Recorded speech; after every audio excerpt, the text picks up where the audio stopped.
A happy new year. Can you believe it? September already. I was raised on American television, so this is my new year. This is the media new year. This is the new year for creatives, as they call them in the corporate world. We are creatives over here. Welcome back, Artist Journal, September 2nd, 2024, broadcasting from Berlin, Germany. My name's Adrian Pocobelli, and we are back. You know, K-Town, with all the crazy kind of magical signs and sigils, was saying this should be daily again. And, you know, it's where it started. And I'm going to Greece because I'm in denial of summer being over. And it's not over. It's still another 3 weeks, technically. But I'm still in denial, and I want to prolong my denial by going to where the weather is just like in July and August in Northern Europe and other climes. But I'm going to continue doing the show, and I am kind of, like, I love our new schedule, what I'd call new. It's been going for probably about a year now, where it gives the video time to breathe, where you put it out, and then it has 2 days to kind of breathe for people to consume it. If you do it shorter, though, you can theoretically do it more often. So anyways, I toy with these things in my mind. I may experiment in Greece because I'm not going to want to spend, hour and a half preparation and then an hour and a half, let's say, recording with the beach right there. But I still want to put something out. So perhaps, as many of you know, I've been struggling for a year and a half on how to make these shows shorter. Perhaps this kind of forced deadline of the beach being, not too far away, and freedom being not too far away, maybe it will force my hand into trying to carve out something that is shorter for this show. I was talking to some friends this weekend, new friends, and they were basically saying, sounds great what you're doing, but there's no way I would watch an hour and a half of this, of this, but 10 minutes, I'll totally check it out. So, it's not going to be 10 minutes, but all to say, very interesting. I may break up the show as well into a playlist, which I've thought about, where let's say you have pixel art as a video, or there's a lot of things you can do, or you have a different channel that just has clips of, say, 10-minute sections. You do the pixel art section, you do the glitch section. There's a lot of different things you can do, but I probably have to get a bit, so I say to myself, I have to get a bit smarter about how I'm kind of approaching this whole thing. In the meantime, though, the journal as it stands continues, and so here we are. Hasdrubal Waffles puts works out on Rodeo, just when Rodeo seemed to really be getting quiet on the timeline. Here comes Waffles, and it's funny, it's the first time I actually felt the need to sign into Rodeo. All of a sudden there were 7 waffles there, and I was just like, maybe, just maybe, I need to pick this up. So at first I wasn't sure if this is a GIF, but it's a PNG. I was wondering to myself, is this moving? Isn't it moving? It is a PNG. But you see all the magistry and fun, really, of a Hasdrubal Waffles work, and the mischief. Even putting it on Rodeo, to a certain degree, I thought was kind of mischievous a little bit. And this is called Hooters, again, playing with the mischief there. But here it is the eyes, and they are being repeated here almost like antennae. And this wonderful, again, almost like the airbrush, interestingly, and you almost see what looks like the background, but probably not. But you do see kind of a checkered background here. It does seem to be cut out a little bit. Just a portrait, just a fun portrait with all of these colors. Could have been made in 20 minutes for all we know. And that's how easy Waffles makes it look. But all of the delight that we have here, and I have a few to look at here, so I won't take too long on this, but you see how here, the delight for me of Waffles, among many other things, one of our favorites here, as many of you know, is here, it'll be, a little bit crisp, and then here it won't be. And we're kind of back to digital texture, aren't we? Which is kind of interesting because it's almost like digital texture equals painterliness, right? It's like, and what do we mean by digital texture? Because it's not the same kind of texture that we find in physical. But when we start to get like kind of this distortion I mean, how else would you describe this? When you start to get this kind of distortion here, this kind of blurred outedness, you start to feel texture, particularly in contrast with this kind of slightly sharper area. So different kinds of mark making, I suppose we could say, which is a little bit more medium agnostic to a certain degree. This is digital mark making versus physical. But mark making nonetheless. And here you almost seem to see what seems like a digital airbrush. I mean, if you really look here. So all kind of interesting. I was thinking to myself, finally, with Waffle's work, it actually made me think, because I don't know about you, but I'm sure many artists out there, sometimes you think about this kind of weird dilemma of what does it mean to use a digital brush that is imitating a physical brush, right? What does it mean to use a program that is imitating paint, right? Digitally, that's imitating physical paint with your digital brush, right? So it creates almost this illusion of three-dimensionality. And I go, does that make sense? Is this weird?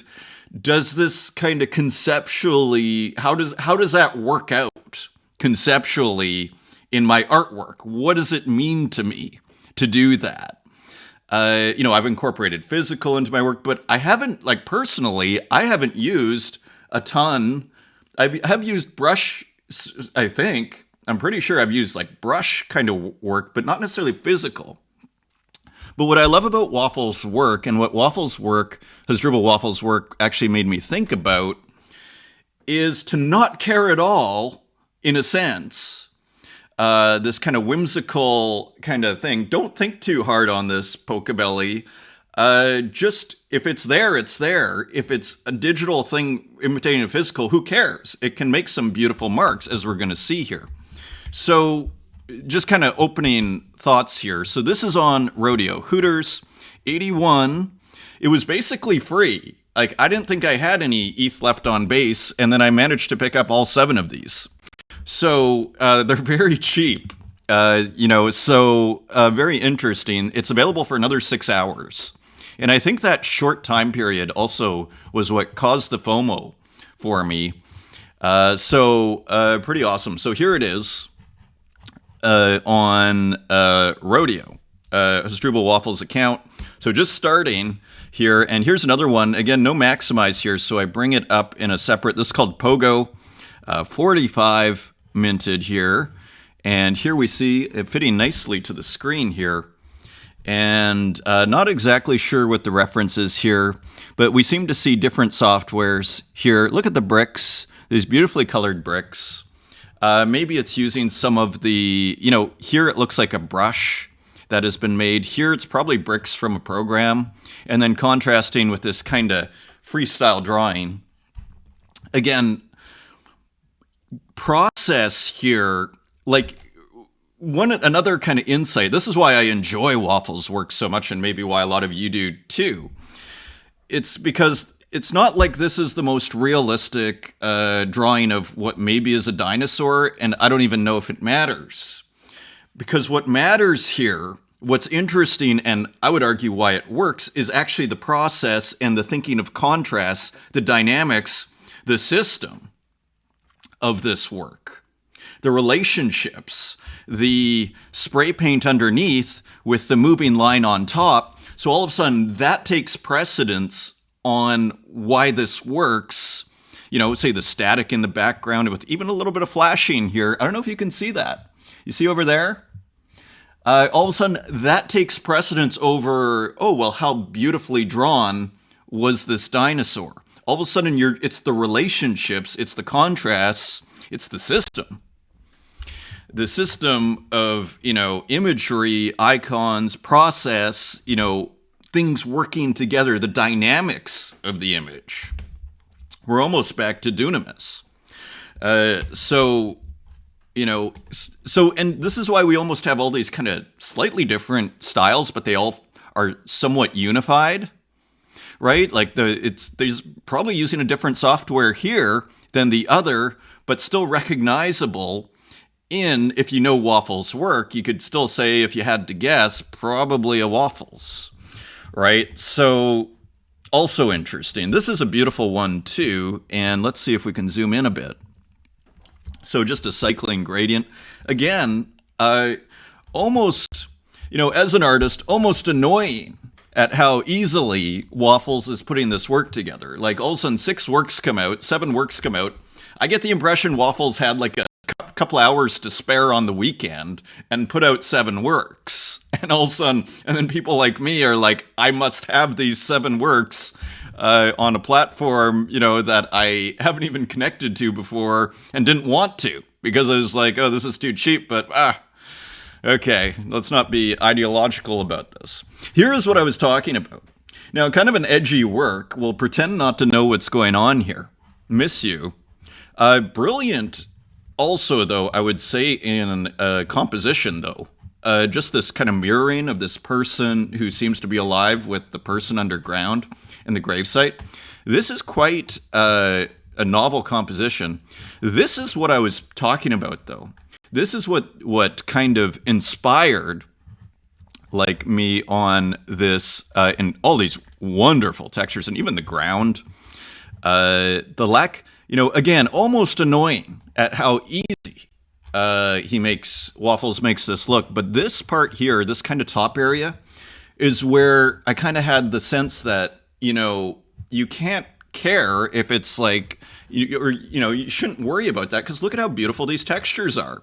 So are you not going to use this? Because maybe I might put a block up in my mind and say, don't go here, because this is just kind of, some kind of cheap looking brush that's trying to make some emulation of an oil paint, where I'd say, like, what on earth am I doing here? But what I love is not only, and it would be different if that's what Waffles exclusively used, I think to myself, as I kind of figure out, what makes sense, why does this still make sense? But it'd be different if this was only the brush he used and it was always physical. I think it could still work, because sometimes he'll have works that are like that. But really, if you look at the frame, completely flat and digital, you look here, kind of looks like a different kind of beast over here, that maybe even this was copy and pasted. And then this brush was put over top into a different program. Maybe this was put in, right? So I think there's also like screenshots, copy and pasting into new, again, for those that might not know, and I highly recommend the X Space we did like a year and a half ago with Waffles, that where he'll have like 9 different browser tabs open, and he'll just kind of doodle throughout the week. And then works kind of come together. So there's probably copying and pasting that goes into a different browser, which will have a different software on it. Also brilliant, right? Also part of the art. This, again, what I call internet artists. A true internet artist here. Using browser tabs. Like you want a cheap, entry point, as far as making your art. You don't even need Photoshop. Inagata Davida, another work here. And do I have this large? So here we go. So again, kind of looking like different brushworks. Again, not worrying at all about the physical versus the digital, and me, trying to, wrestling with myself of what does this mean? Just going for it and not worrying about it. And here, again, kind of looks like it was just kind of cobbled together, but there's something just kind of delightful about it. And again, this isn't the Mona Lisa in terms of execution of realism here. But we look at this and you go, oh, what an original way of, say, doing the pupils or the eyes, right? And then you have this red underneath and you start seeing the painterliness. And all of a sudden you go, well, this guy's a great painter, isn't he? Great digital painter, we can say. And even just the mark making here. Some of my favorite works I've done, it's with the mark making. It's with the, the action of the arm. And it's probably being done, I'm guessing, with a mouse. Interestingly. Probably. Right? And that creates its own kind of interesting thing. There's a lot to say about Waffles' work. And I believe this is the last one. Rom's interesting title here. And not even sure, you have a couple of people with their nose bleeding. this person in the middle. Who knows what's going on here? And in a weird way, it might not even matter. And I was thinking to myself about this today. It's even drawing the text. I was like, you know what? I'm going to draw the text in some works that I was working on. And so rather than like trying to trace the text, draw the text. And here, just this kind of freedom here. So all to say, super interesting. Is that everything? Look at this. All at once. Not even worrying about it, being able to put out so much work. And here it is, just filling the space. Reminds you of Basquiat, doesn't it? Just can go, and then it comes out, and it is what it is. And it's basically, for lack of a better term, some sort of collective unconscious image from a generation of sorts, from an internet generation artist, as Basquiat was for a 1980s, artist. So, just awesome. Just awesome. And here also, also Waffles, and I have quite a few more images from RGB Montreal. So also Waffles was shown at that RGB MTL show. And there you see Hasdrubal Waffle. Just hilarious. And look at how good this looks. As Popple is going to say in a future tab here, for artists by artists, I used to start this show a few times 2 years ago. For artists by artists. I felt like it wasn't the most inclusive, it's the way to open the show. So I kind of faded it a little bit but nevertheless, you do see here, look at how brilliant this display is. Like I think Warhol would go, oh, nice one. Very nice, right? So nice display here. And here you also see some more Waffle gifts. Thank you so much for the documentation and curation, Kozlowski. And I believe we have a work by Kozlowski, also from RGB Montreal. So you see how good this looks. And you even see in the photography, like these old TVs, how they render things differently. And you can't tell if it's the photo, like with the screens being curved, or if it's, actually the TVs that are creating this difference in the rendition. So just very interesting when you get artists doing the work here, doing the displaying. And there are 3 artists. It's more than 8, and we'll get into, I think it's Strano and Nicholas Sassoon, all putting on this show, and we'll get to that in a second. This Wednesday, I'm pleased to have Ex Mortal on glitch and video art, and just a classic in the scene here. So very excited to talk with Ex Mortal. In a sense, we don't have enough of the video glitch artists on the spaces, so starting to fix that now. So Ex Mortal on Wednesday, come check it out. Should be awesome. On to the comments. We go here. So starting with that myth work, and here we are. A lot of great comments, actually, this episode. Radayanki, awesome show, my friend. And again, I totally appreciate that. And again, once again, it just shows how, I got a pretty good response on this show. And I was like, I didn't feel so great about it, interestingly. But as I was saying at the start of that show, you just have to hit publish because you're going to be the worst judge. Same with art. There's kind of an interesting lesson there. Sometimes works that you think are meh, people love. And they'll be like, that's my favorite work that you've done. So anyway, Radayanki, awesome to hear from you. Great to hear. Echo Textile Studio. Hi, Adrian. Thanks for this great show. Thank you for telling me that. Thank you for the comment. And thanks for posting the video on Sao Paulo. Excellent. So, of course, the work we saw of the AI over Sao Paulo, I was impressed as well. Sao Paulo is a mad city, all right, but awesome for art. I want to go back. I may go back. Quite soon, actually. I'm feeling sorry for digital artists there who used X to advertise show and tell their art. Exactly, or show and tell their art. Exactly, because of course, users in Brazil have been banned from from using X because of this dispute between the Supreme Court judge and Elon Musk on censoring accounts on X. So it's going to be interesting to see how that plays out, because of course, in Argentina, X is huge, and also in Brazil. It is huge. It's very important. So one wonders at what point, this is what I ask myself, at what point will the politicians in Brazil start to be annoyed with this? right? And I think that's probably what Elon Musk is betting. Because what do the politicians do? Like they're kind of have their huge audiences. It's probably one of the most powerful things they have is their account on X. At what point are some politicians going to be like, what are we doing here? So I have a feeling that's the strategy. Let's see how it plays out. Where shall we find them now? This is a great question. And, I talk about Object being a futuristic social media network because it has notifications. Very minor kind of social, like there's following and there's notifications.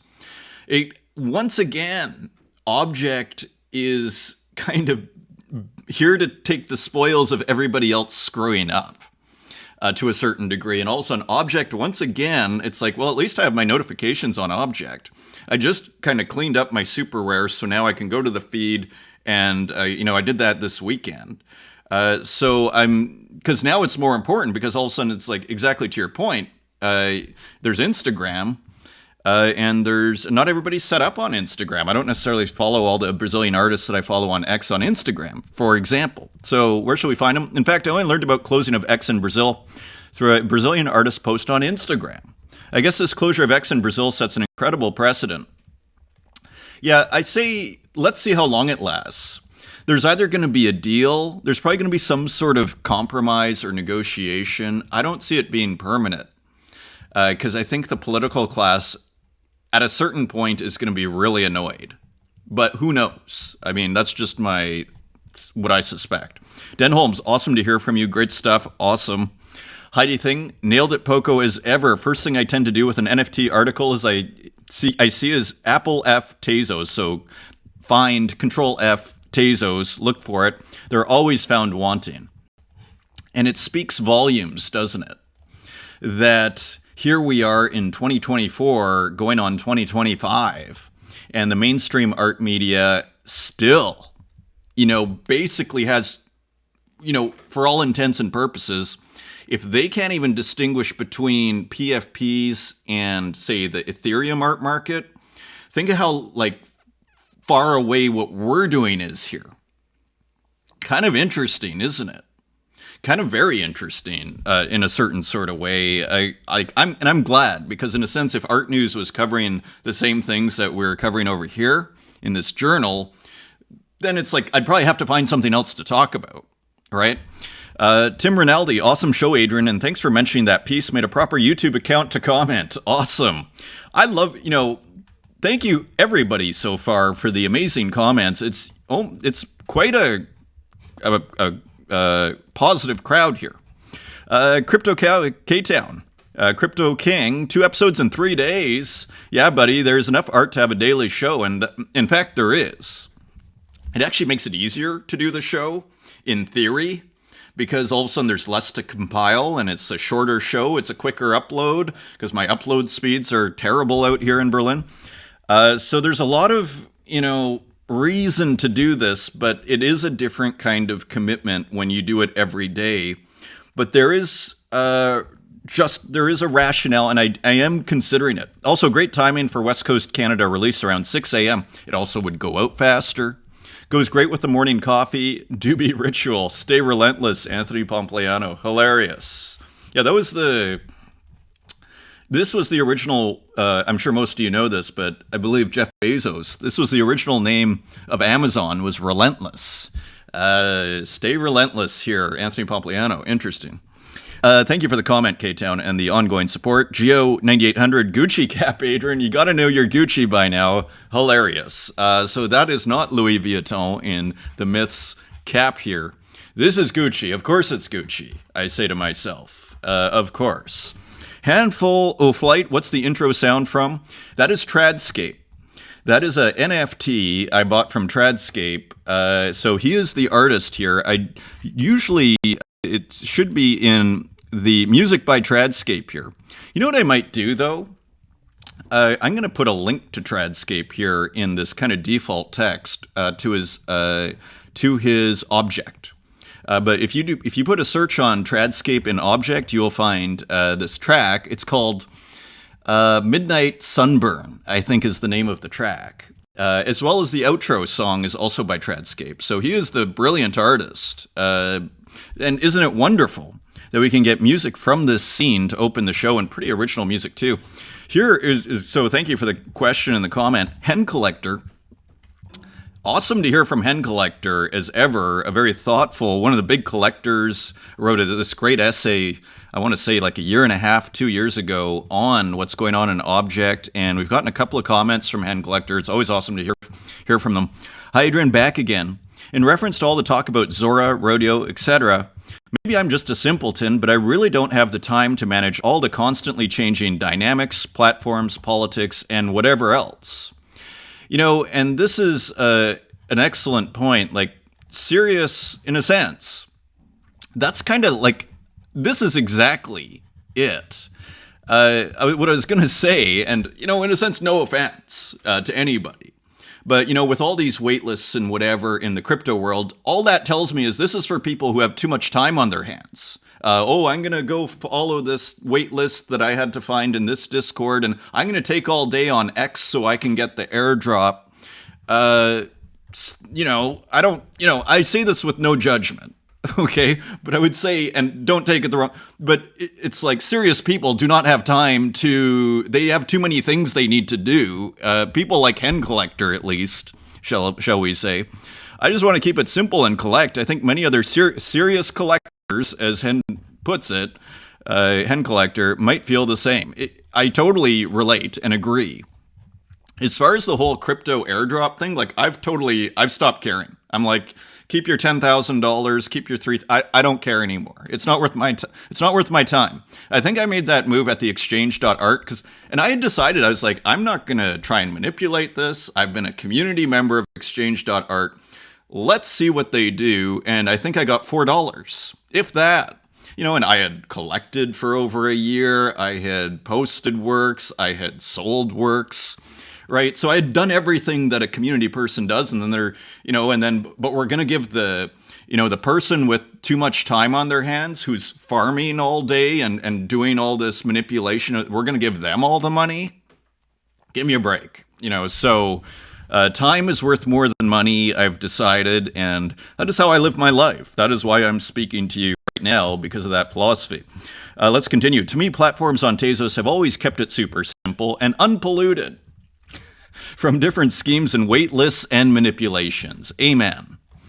And these are very carefully chosen words. Different schemes, wait lists, and manipulation. Like very accurate assessment. I definitely have never been a Tezos maxi, nor have I. I just want to be able to collect without all the BS. And Tezos platforms do that. It's that simple. It's why even after the greening of Ethereum, I never moved over. I just want to stay focused on the creator and the art without any of the politics and games. What attracted and this is interesting, right? Because Hen Collector is what I would call more your typical art collector that you would find outside of crypto, who isn't interested in what I think they would think are as dumb wait lists, for example, or allow lists and all this sort of jazz. What attracted to so many of us to Hen, it was truly simple and pure experience. Right, there's art, you buy it, and it's pretty good value, it's different. It's that simple. It's why I continue to stick with the offspring of Hen on Tezos. Another very carefully chosen words here, the offspring of Hen on Tezos, and fair enough, right? Object came after Hen. Hen really was a breakthrough, and there's something quite special. Like, it is becoming mythic, isn't it? Hen. And I think it's, Alan Moore, the great comics writer, he made an argument, and I can't remember in what context it was, but I think he had proposed to do a project for DC. And he said, from what I remember of the argument and the essay, which I read like maybe 20 years ago, that what we need to do in order to turn Superman, Batman, and everything into true myths, we have to kill them. We have to show their death. And DC, of course, rejected this idea, but That's kind of what happened with Hen. Because it's dead, now it can become a myth. But if it was still going, yeah, okay, it's maybe a myth thing, but it's not dead yet. And that's what that makes me, when I say Hen has almost become myth, it's because it died that it can now become a myth. Interestingly.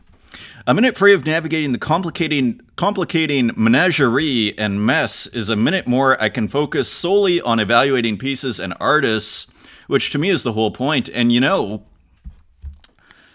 it's tricky enough, frankly, just following all the artists you follow on Object, right? Like it's kind of enough to just go through all those notifications. And again, I wish they would kind of upgrade the notifications so that you could filter it by just new NFTs, because if someone relists their prices, it kills, and I'll miss works because then the scroll thing, I'm still having issues, and I need to resend a message to the dev that reached out to me. Thank you for reaching out. It said it was fine, and then it stopped working the next day for me.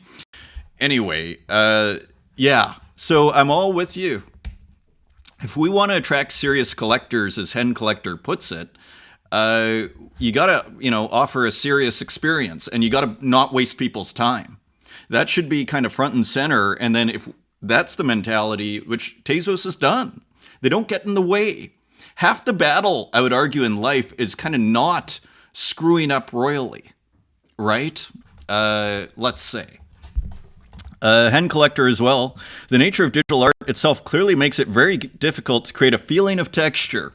So how the discussion we were starting with in this show, zoom into a high-res Yuri J, and they are managing to master this with phenomenal composition and inspired textures. Every piece, a lush and tranquil invented world my eyes can swim in. Exactly. And so we went through this whole work here. And exactly, there's a richness here. You can look at any part of this work, and it overwhelms you, and there's just a ton of delight. It just overwhelms you, and it's aesthetically interesting and beautiful. So it's just, we're back to digital texture, interestingly. And let's just quickly look at the comments here. Thank you, Hen Collector, for the comments, and very interesting comment on Yuri J there as well. Yolantis, thank God it's Friday. Good morning. Indeed. And now it is the Happy New Year, the Happy Media New Year. Chain Controller, great show. Thank you for keeping me excited. Just loving the vibes here. Thank you, Chain Controller. Rorich, coffee, cigarette, and artist journal. What a great start to this beautiful Friday morning.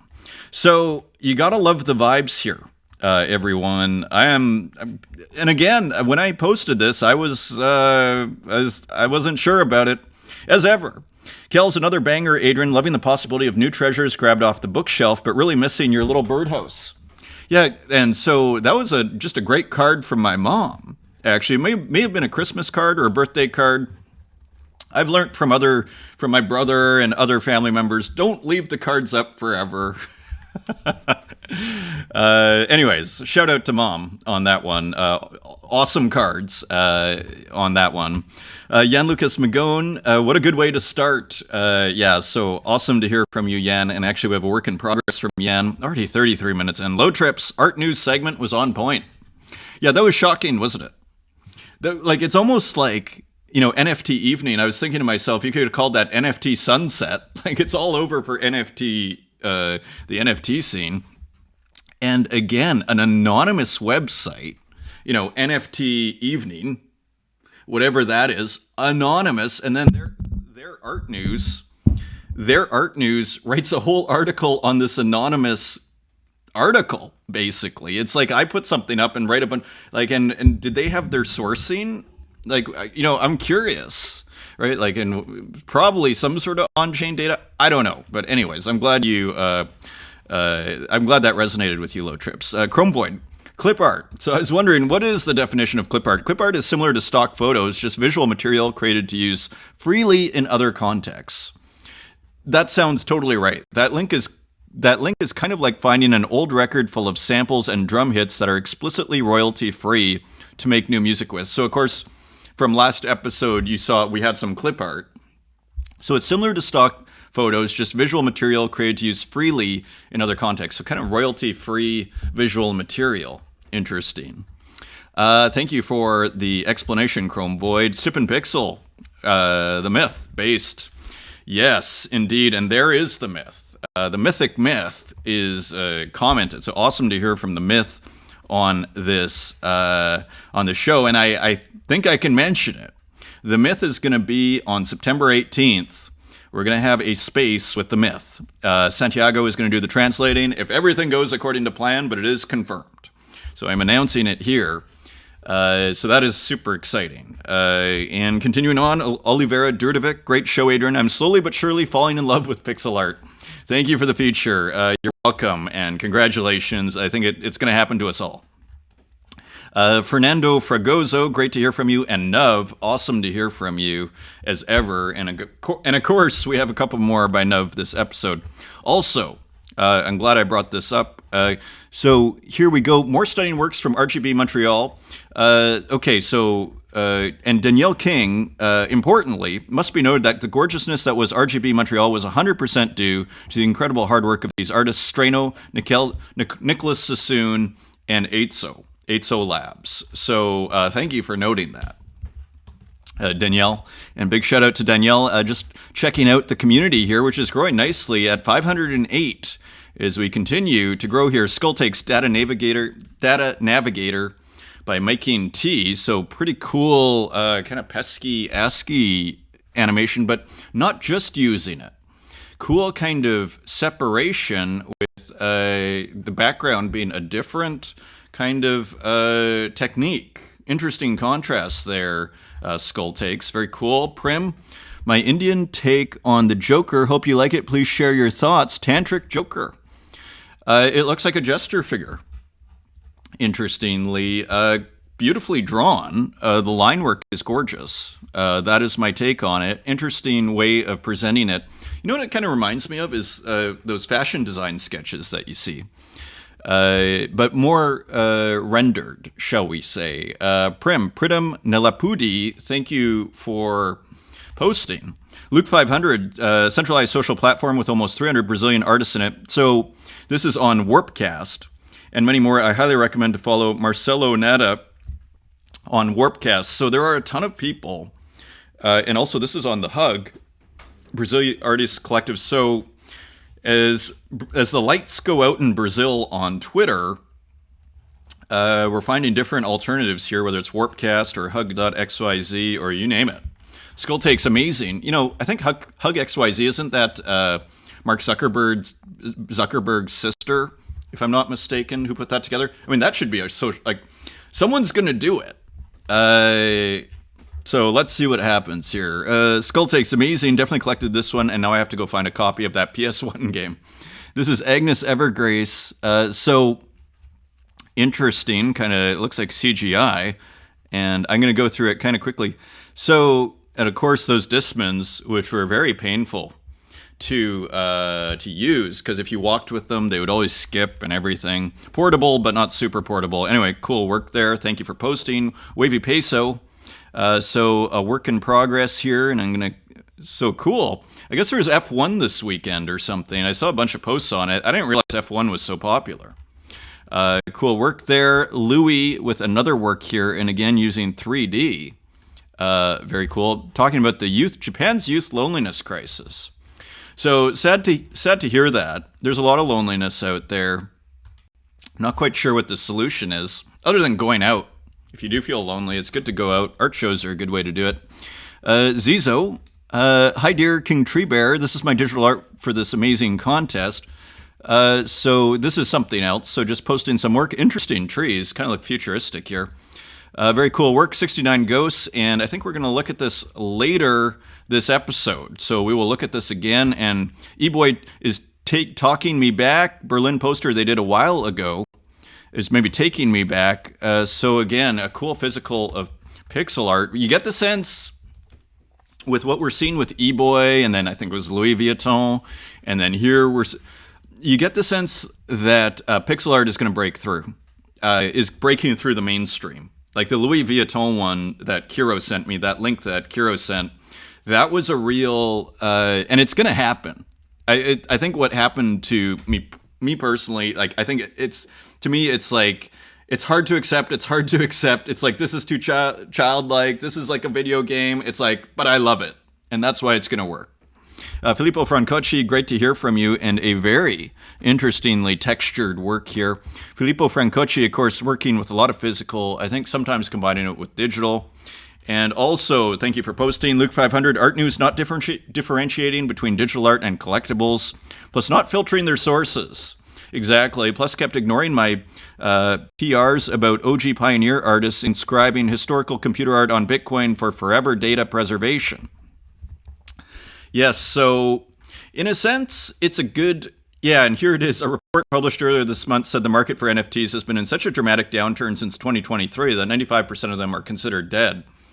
So, and again, referencing that anonymous website and combining PFPs and art, no mention of Tezos, that's art news. It just is what it is. But I think this is illustrative of how actually the media works. So be skeptical out there, is I think the takeaway. Dr. Version, awesome to hear from you. Cool new work here. Structures 001, interesting. Looks like a new series. Morgan Higby Flowers, thank you for posting. And I think we saw these ones. And there's the clip art that we were just discussing. So some early 2000s clip art here. Very interesting. Thank you, everybody. Bosque Gracias at Berlin. The original slide of this time harvesting is now in the hands of Pocobelli. And yes, this is another work that I never showed last episode. A slide. This slide, if you can see that, the slide of this work, like how wild is that? I mean, so what a gift. What a gift. What is that worth? Priceless. And look how beautiful this is. So how cool is that? Again, big shout out to Bosque Gracias, visiting in Berlin awesomely. So continuing on, I thought this was interesting. I kind of didn't agree with a lot of what was being said in this post, and maybe we can look at a little bit of it. But I thought it was interesting, and I think I can explain, at least I have my take. Why does Xcopy art NFTs hold better value than an established artist like Hearst Official? An understanding of the medium. A recent post by Guardy Guart pointed out how poorly the NFTs from Hearst have performed, even though the physical versions still do all right at auction. And I think so this work here, this is the Damien Hirst work, and I thought it was quite obvious when I saw all of a sudden, if I put it this way, if I had owned the NFT of the work, I definitely would have wanted the physical, and I don't want to carry around physicals. I rent apartments. I don't have my own place where I can kind of put up massive physicals, frame everything. Not yet. And so I think it's quite straightforward why the Damien Hirst originals are doing better than what I'd call the photo of the physical of the NFT, because it's a native, because basically it's a photo of a work of art that's been NFT'd, that's been turned into an NFT. It has been tokenized, right? Whereas here, this is just a native digital artwork, right? So I think it's that simple. Rothko, it's funny that this came up because we were discussing this a couple of months ago. Rothko paintings, here Adam Cochran says, Rothko paintings aren't impressive when we render them on the screen. They lack the scale and presence of the real thing. I was commenting, and interesting comments from Adam Cochran, by the way. Thank you for bringing this interesting topic up on the timeline. But I actually feel exactly the opposite. It's actually Rothko only works, I would argue, or works much better as a photo or on the screen when you take pictures of it, and otherwise in person I'm kind of chronically let down by Rothko. So I don't agree with the logic of all of this, although interestingly argued and really interesting post.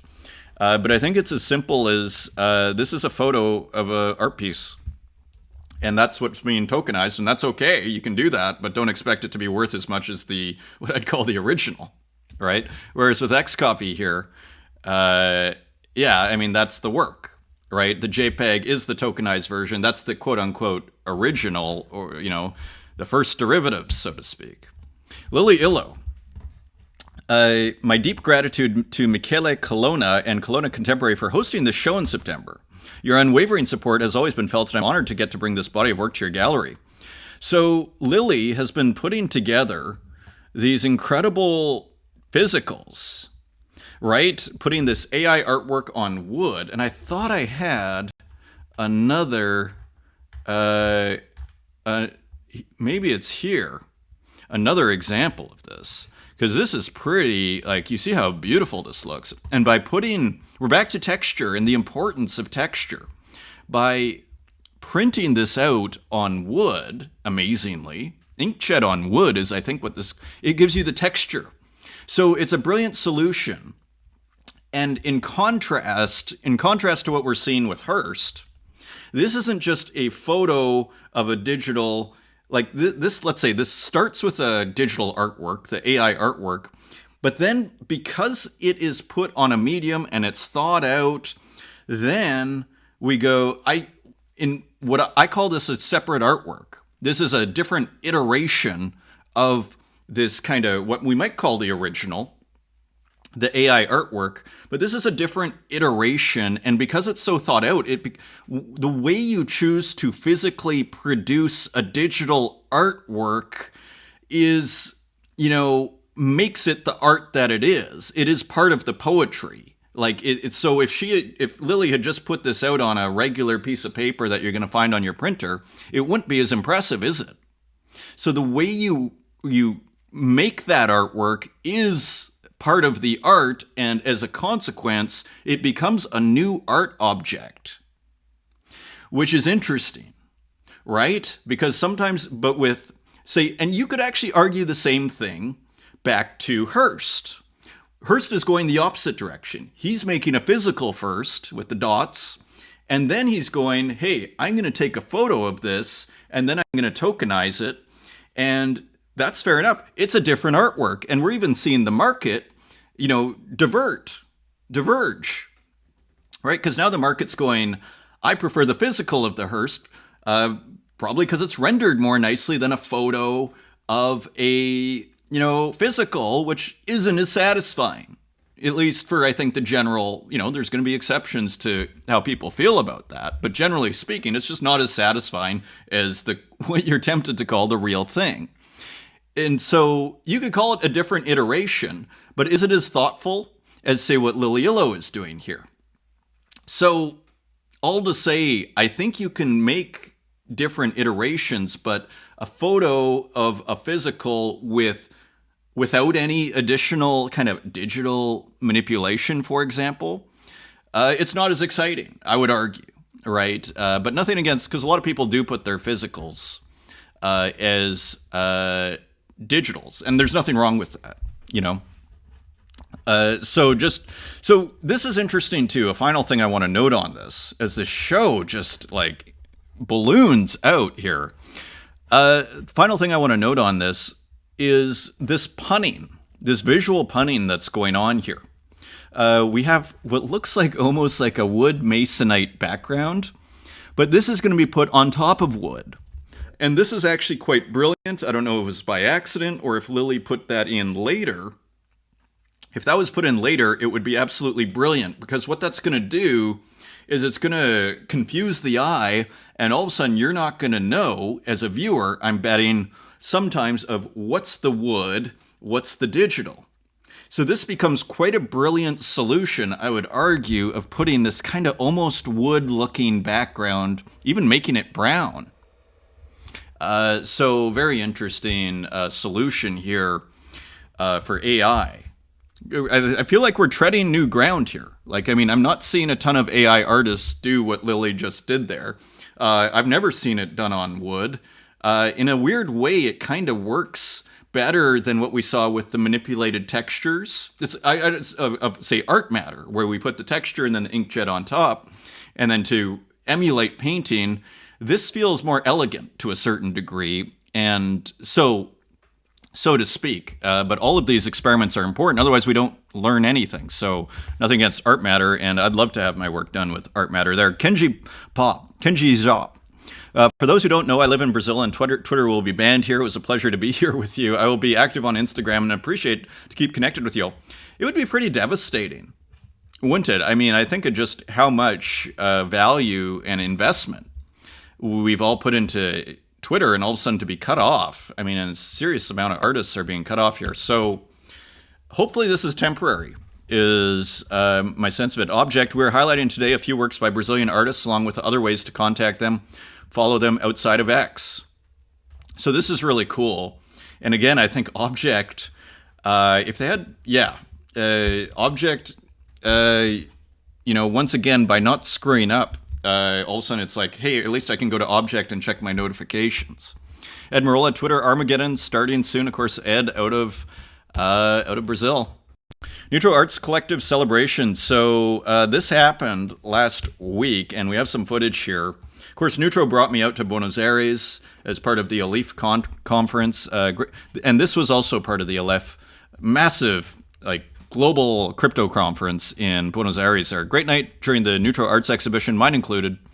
This is fake. Later, we headed to the Forma City event and finished the night with vermouth and music.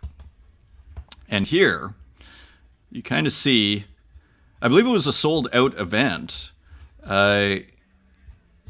Now, this is just the exhibition. I think there's a whole other thing, which we're gonna see in a second. Or maybe this is the... I'm trying to see if... So this is what I was thinking of. This is pretty impressive. I mean, look at all these computers here. So super impressive performance and outing by Neutro. And I think we have just a few more. Yeah, just more. I saw all sorts of great video here. So there's Neutro. Look at this setup. I mean, it's pretty awesome. It's a great group, Neutro over there. So very cool. Here's Lucas, who helps run it with Dem Bulls. And here again, you just see, and there is Nevo, there is Sulkian. So yeah, so just there's Argentina at work. Just awesome. Aaliyah84, yesterday I was at the digital art exhibition in Kazan, Nur now. Nur in German means only. I don't know where Kazan is. Maybe that's Japan? I'm not sure. Some of my artworks were exhibited there. So this is Aaliyah84, a new discovery here, and see more pixel art out in the wider world. So it's interesting, isn't it? More pixel art. Little Cakes also on the installation front. I love how this installation integrates the display screens, adding the texture on top. And they aren't just flat and everything around them. Totally in love. So pretty fun display here. Look at that. I mean, it kind of looks like, actually this looks like AI or something, or augmented reality, AR. I don't know. I don't know what's going on here, but it's pretty interesting. And just some highlights, again, just more stuff across my feed from RGB Montreal. Here is Popple. You gotta love this 4-screen display. We saw the 5-screen display with Waffles work. Look how good that looks. The repetition, super cool to get kind of glitch artists or just cool digital artists putting this all together. This is Kozlowski. This is curated by Kozlowski, and I think this is Tugcan. Not exactly sure who that is. Matau, some of my own video work, thanks to Tezos and Phospho Operator. So pretty rad. Here's the 5 screens that we saw with Waffles work on, and this is someone else. This is Absurdity, whose work I think we just started looking at recently. So another video glitch artist. And continuing on, here's Danielle King. So again, putting large versions of the work here. Always looks great. So there's a ton to look at here. Kozlowski, good morning. Please book your flight for next year's edition. Thank me later. It looks great, doesn't it? They really did a good job. Bosque Gracias with work there on the 5 TVs. Just rad. So I didn't get everybody. Here's Danielle King on the TV screens, but looking pretty cool, isn't it? And the different TV renderings is just golden. Because it's just like a Warhol, isn't it?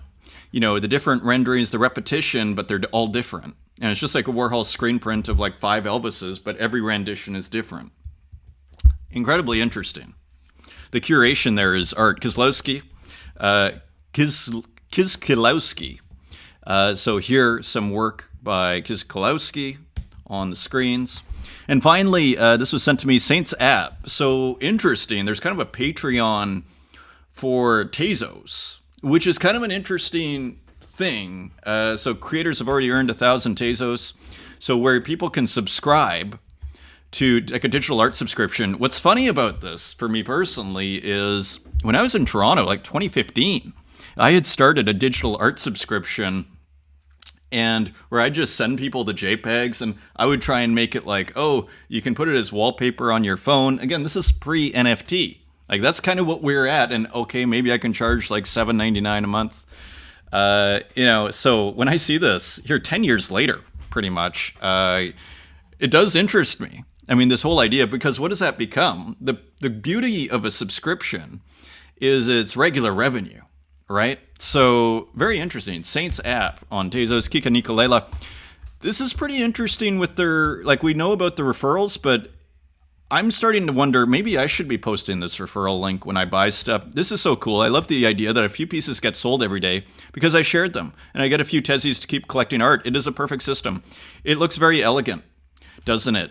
So, I share, pieces get sold, I get Tezos, I collect, I share what I collect. I mean, it is quite beautiful. I mean, the people at Tezos, at Object, are very, I'd say, very sophisticated in their web design and their web thinking, from my perspective. Jan Lucas Migon, sketch versus original. Not sure if we looked at this. I don't think we did. So beautiful sketch here, and then we see where it goes with Jan Lucas Migon. This is on Object, now available on Object. Bosque Gracias in the studio. So this is hilarious. Like Bosque Gracias is visiting from Argentina, brings a lot of this is just stuff that she had to bring with her on her travels because she has to keep working. So minting some of these works, we're going to look at some of those works, is finally 56 minutes. Maybe, yeah, I don't know what to do anymore. Ed Marola, me using VPN to access forbidden sites. This is gorgeous, isn't it? Let's see if we can make it slightly bigger.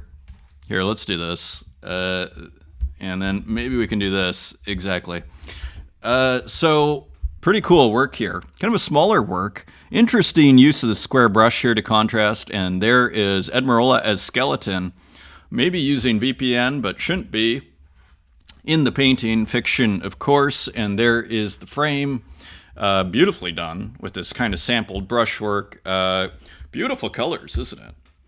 To me, this was like the work of the VPN that kind of just showed the story of the VPN. And here, captured, shall we say, the story of the VPN. Love this forest bath. Ed putting out like 6 works, stunning works here. And again, we're just seeing this evolution in complexity of these artists in a good way. Like we're just seeing works that are getting harder and harder to really copy and imitate and just getting more and more kind of evolved. It's quite bullish. Here's another one. Sometimes you win, sometimes you lose, but most of the times you lose. And again, maybe referring to the Brazil situation. But again, you look at these textures here. You look at the square brush. You look at what Ed drinking the purple drink there as Skeleton. It's quite remarkable, as you see here, dreaming of regulated social media, right? So another work here, and again, different beautiful textures here, different brush strokes, different kind of brush marks, as you see here. You see here, it looks kind of like kind of a rougher brush, like more of a maybe a charcoal kind of brush. Whereas here, it looks more like just a straight up square pixel brush.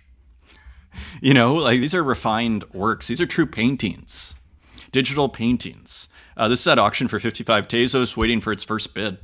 Memory from a Mother's Day, Ed Marola also. So putting out a whole bunch of great works here. And as you see here, again, we're back to texture. Look at the sky and this beautiful kind of work of a mom and kid, probably Memory from a Mother's Day. Beautiful title here, interesting composition. 100 Tezos, edition of 5, Cut His Head for Love. And so one more here, as you see this awesome underneath here. And again, we see this like texture in the background here, or on the side in the frame. What looks like a Jesus on a vase, Jesus' head on a vase, maybe some blood around. Kind of more stream of consciousness art from Ed Marola. Dreams are the main subject matter for Ed, and here you see this like flaming sword. Very interesting. Again, sort of like Hen Collector was describing the Yuri J, you can just kind of lose yourself anywhere. Like all great paintings, you can generally, it doesn't matter where you look. You'll be able to lose yourself. Look at this stunner by Nuv 1914. I mean, makes you almost want to see like the, you know how people use neon? It makes you almost want to see a neon physical of this. Interesting, three-dimensional kind of, look at this. Yeah, so, and even the frame, like the multicolor frame here, and then this three-dimensional frame. Again, kind of an outrageous decision here. Very nice. Flores Brillante, sold for only 9 Tezos. Edition of 1. Tons of deals to be had here. Michi Asu with a very cool work. Kind of wish I picked this up. I saw it being minted, but I didn't stick around to see it be listed, and then it sold. I didn't think it would sell for $3.19. This one of one by Michi Asu. Touch of green color, very cool piece. Then putting out this other one, just interesting, right? So a different work, and Tempert picking up both. You might as well, right? Get both.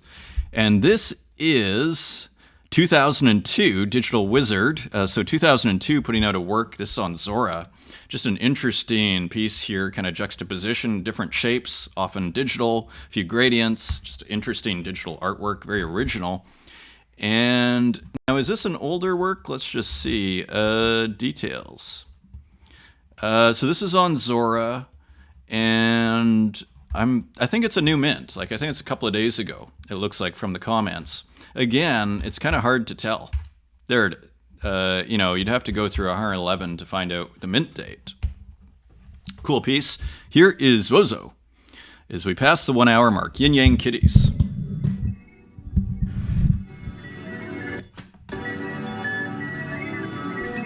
Rad music.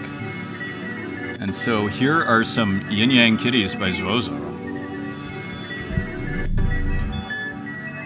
It's just kind of like Zozo gives you everything, like with digital aesthetics, Zozo just overpowers you, overwhelms you with just rich, you know, a lot of digital aesthetics, you know, is like loving like a huge, big, juicy pixel. Well, Zozo will just give you a whole bunch of those, animate them together, make them beautiful, and then add some gradients, some beautiful sounds. Beautiful. PP Universal, very interesting piece. Lula El Dictator, so perhaps referencing the Brazilian situation here. And interesting, again, kind of playing with outlines and filling it with textures. Beautiful piece here. But then here, for contrast really, and this beautiful color, the purple is flat, but then you get some textures, so creating some nice contrasts here. Beautiful piece, kind of has a physical quality to it from PP Universal. Still available for 6 Tezos. Nice work.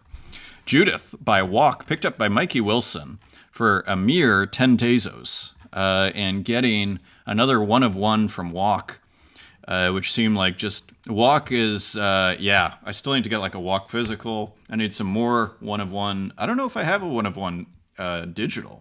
I need to make sure I do. I think I do. But I'm not positive. Cider. So I think we may have seen this. Cider Found Account. I think we may have seen this on, that looks like a PNG actually. I think we may have seen this on Twitter, but not positive. And so looking at my super rare feed again. So cool work by Cider on super rare. And this sold, and let's just see what happened here. Just transferred, so private sale. And here Cider posted some details here. So again, look at what we're discussing. Digital texture. Look at the richness of this. So very interesting. Uxine with more texture here. An interesting juxtaposition of kind of brushwork, digital brush, kind of square brushes. And what, again, but there's kind of like, you see the arm in motion here. And then especially in this kind of sketching part of this work here. So GIF is a GIF, interesting title. That's just on X. Cosymbodus platyurus, so this is Grimoire, with a pretty nice looking surveillance camera. And a nice kind of classic crypto art iconography. Nice colors too. Even the shadow is quite nice. So that is $5.79, and that looks like it's almost sold out. Edition of 30. So actually, there's maybe 10 that are gone here, 8 that are gone. Continuing on, here is Daniel W. Imago Anima. So interesting move by Daniel W. Kind of looking like a Bernini is what this looks like. The Ecstasy of Saint Agnes. Is that what this is? I can't remember. But it looks familiar, and so nice illustration by, and probably a pastiche by Daniel W. Although it's probably a drawing of a sculpture is really what this is, I think. Rami Mamedi, Overture. So here, nice kind of digital illustration. This is on Foundation. And here, just an interesting, different kind of abstract illustration. Sorry, this is on exchange.art. And that is for a reserve of 3 sol. And so interesting piece there. Here's Pamelo Chirone, 1999 Levies. So just more cool work from Pamela Chirone, almost looking like collage, but it's an illustration. Nice kind of textured background. Edition of 1, 3 Tezos at auction. So you might get lucky. Kel's put in 3 Tezos. Demon Ego, also a work. This is an edition of 1, and this sold for 44 Tezos. So the market healthy as ever. Cool video, or at least GIF. Looking a video that's been gift, I guess. So pretty nice piece. Kind of almost looks like a poster. A moving poster, Planet 6T4 by Demon Ego, September 2024. And here's a wild kind of collaboration, Santiago and Rata. So you see the rats here. And so getting the Santiago's abstract art treatment here. And there is another one. So pretty awesome collaboration from Rata and Santiago. X-rayed night scene showing loud arrival of alien pirates. So I guess these are the pirates over here. Interesting mix of abstract and representation. Anis Abdon, pixel art. So here, kind of a cool one. And as I almost feel like the color palettes are starting to change. We saw it in the last, the purple and the blue. I wonder if it's a season change at all. But anyways, here is a beautiful composition of an apartment building, seemingly, by Anis Abdon. Here is A.K. Dell with what looks like Venice. It is Venice. Edition of 3. So nice big pixel art piece from A.K. Dell. Nice color there, too. And that's called 22. Here is Aleja 84. So scary Winter Forest Road. With a little bit of kind of 8-bit music or synth music. Pretty hilarious to just put the red lights here and then everything else just kind of desaturated. Pretty cool. Frog Xylophone. Here is another piece. This is for Syndrome. Kind of a video game. Kind of looks like AI.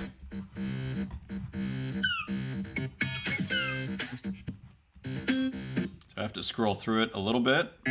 For time, we're already at an hour 8. So again, kind of looks like AI here, doesn't it? But kind of pixel AI, pixel art AI. Here's Hermepe pixel art. So I believe they make this on their phone. Interestingly, beautiful pixel artist. You can find them on Instagram. Element Lee also works with their phone. Cornfield and Two Worlds. Very interesting avant-garde pixel art here. Here's Jean Provencher. And it looks like a trading card, kind of pixeled out here. A playing card, maybe the Queen, or it looks like the Queen of Hearts over here. So interesting piece. Brain Dead, who of course I follow, work in progress for upcoming drop. So cool kind of synth work here by Brain Dead. Cool colors too. And here's one on Object Pixel Art Bird Army. This is 5 Tezos and referencing the toolbox here that classic sort of digital art UI interface using the fill tool. Hilarious. Interesting. Here is Noodler. I thought Noodler was maybe Mech. Memories woven through Cobalt, but I'm not sure. Kind of has a similar style, but maybe it is, but not entirely. Maybe it's a completely different person here, and it is quite different in its own way. So orange and blue, cool contrast here. And so here is a figure and kind of a poetic work here, lots of different designs and everything. Edition of 20, now 20 Tezos, selling out. So nice work from Noodler, only 2 Tezos, pretty reasonable. 69 Ghosts, so we saw this in the intro. So a lot of beach activity, which looks awesome here. Can't wait to go to the beach in Greece and relive that pixel artwork. R. Presti, Estrato number 13, interesting pixel art abstract here. So continuing on with that, September 2nd. Here's Psychofuturist, Marbles That Cracked, Marbles That Will Not Crack, Marbles That Will Never Be Played. So here, adding a little more dithering into this work here, interestingly. So very interesting, but with the similar animations, but maybe kind of rendered. Really, the way this child is being rendered here is quite interesting. Almost as if there's like a cycling gradient that's going through it, kind of masking it. Sean Luke with a pretty cool work here, Headless Summer. Definitely feels like summer in the colors there, and that is appreciated. Headless Summer edition of 22. Let's see how it's doing. Has just transferred to probably previous collectors. Continuing on, press any key to continue. Renato Marini, Paradise Grass. This is from July, but I believe we missed it. So just saw this on X and thought, oh, cool work here. Some grass, again, kind of has a summer vibe to it. Abstract art, digital compositing, edition of 8, and this is sold out at $666. Here's Elna Frederick, 45. Not sure what this is referencing to, but some patterns, and of course the cycling kind of flashing style that we know Elna Frederick for. Here's Lorna Mills, and I feel like I've seen this work maybe on Instagram, but I could be wrong, but just minted, To the Airborne. And this cool kind of mustard yellow, maybe a little darker ochre. And here, beautiful nature work by Lorna Mills. Edition of 30, and that is 20 Tezos, and there are 10 left, maybe 22 left. Kota Nakazono, continuum number 206, so cool animated abstract from Kota Nakazono. We're familiar with like the biomorphic animation in the front, kind of a different move in the background with this almost like kind of collage-y, Photoshop-y background that is cycling through his in the GIF. Here's Renki Echizen Hanando. Super prolific, I think puts out work every day. This is probably a one of one and doesn't even bother to list it. I do that with my Bitcoin work. I don't even bother to list it, not yet. I kind of relate to Renki in that respect. Little Octopus.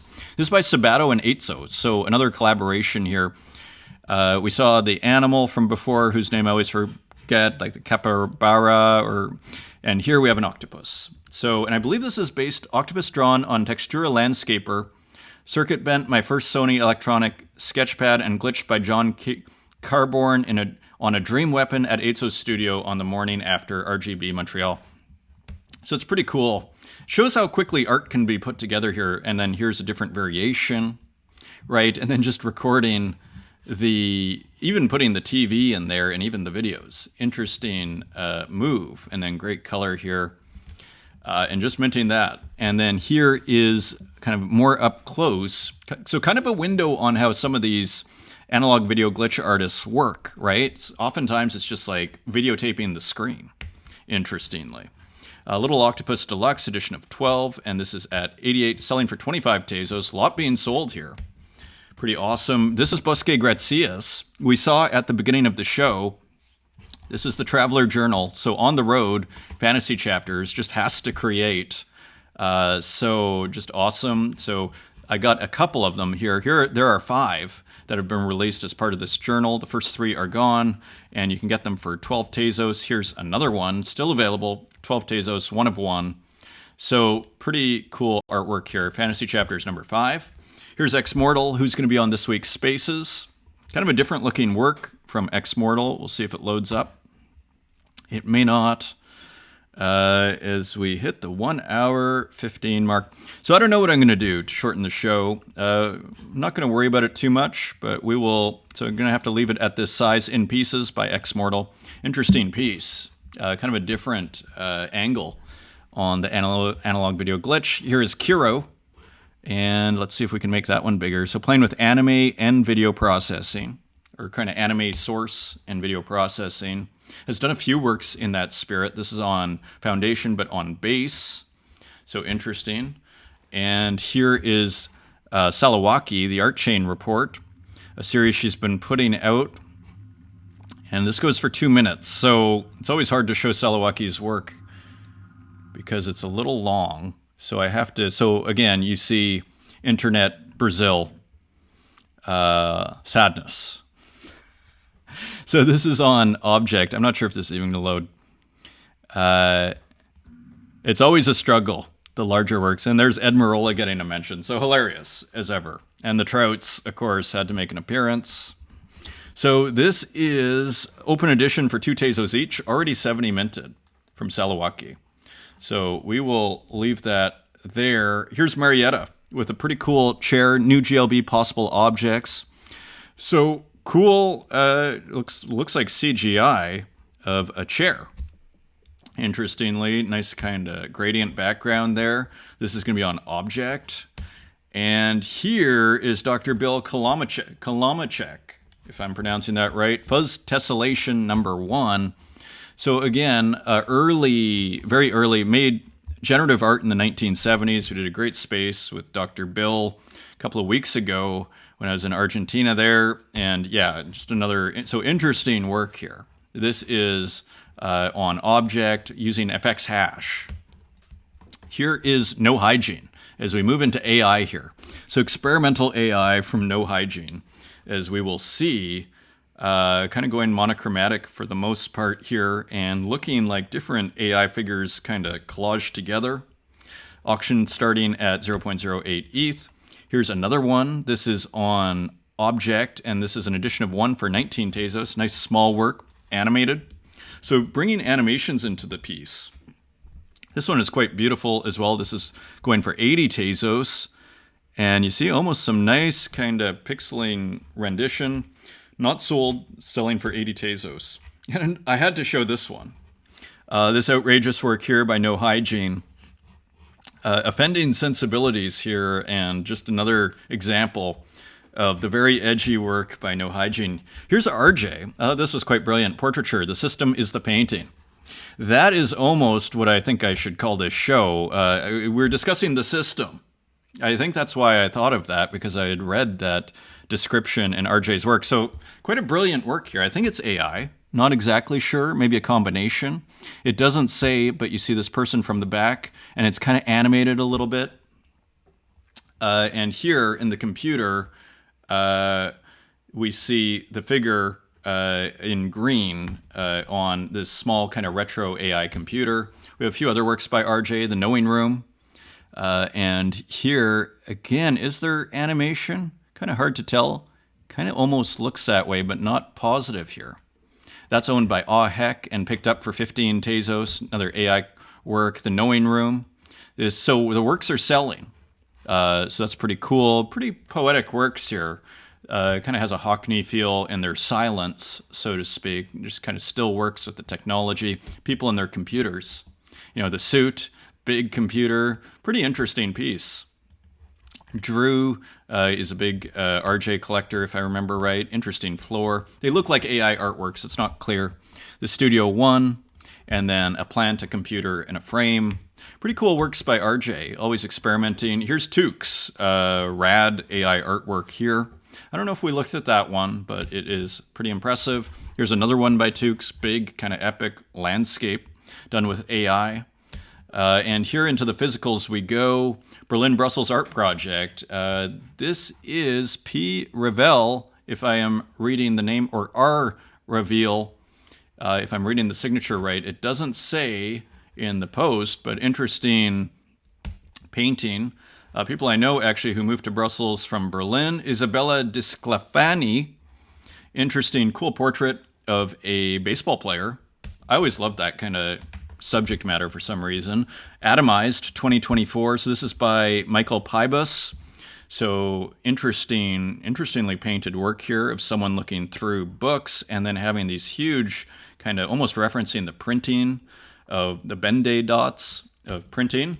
Charlie Stein, another friend, now in New York, oil on canvas, parthenogenesis.